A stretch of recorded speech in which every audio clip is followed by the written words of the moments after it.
جب تک ٹھوکر نہ پڑے انسان کو تب تک سمجھ نہیں آتی کہ انسان کہاں کھڑا ہے. ٹھوکر پڑتی ہے تو پتہ چلتا ہے کہ بھائی ہم تو آنکھیں کھول کے چل سکتے تھے, یہ ہم نے کیا کیا.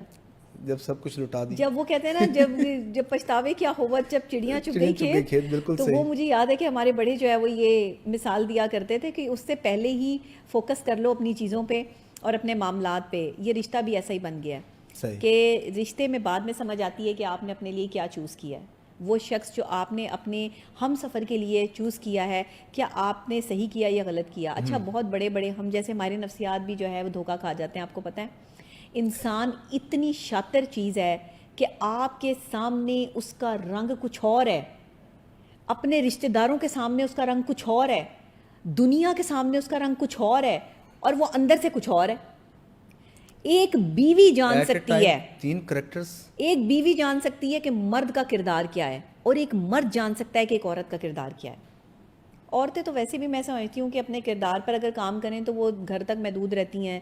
زیادہ وہ چلاکی مکاری کریں بھی تو ان کی جو ہے وہ حدود گھر ہی ہوتا ہے, زیادہ وہ مکاریاں نہیں اس طریقے سے جو ہے وہ کر سکتی, وہ ایک حدود میں ہی کر سکتی ہیں.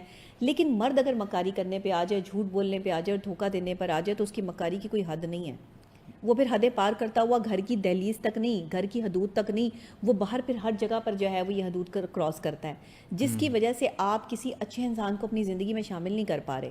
ہم یہاں فرسٹریٹڈ ہو چکے ہیں, کاروبار بن چکا ہے رشتہ, اور رشتہ جب کاروبار بن جائے تو پھر اس میں صرف منافع دیکھا جاتا ہے, فائدہ دیکھا جاتا ہے, نقصان نہیں. اچھا اب یہیں پر ہی بات سٹارٹ ہوتی ہے.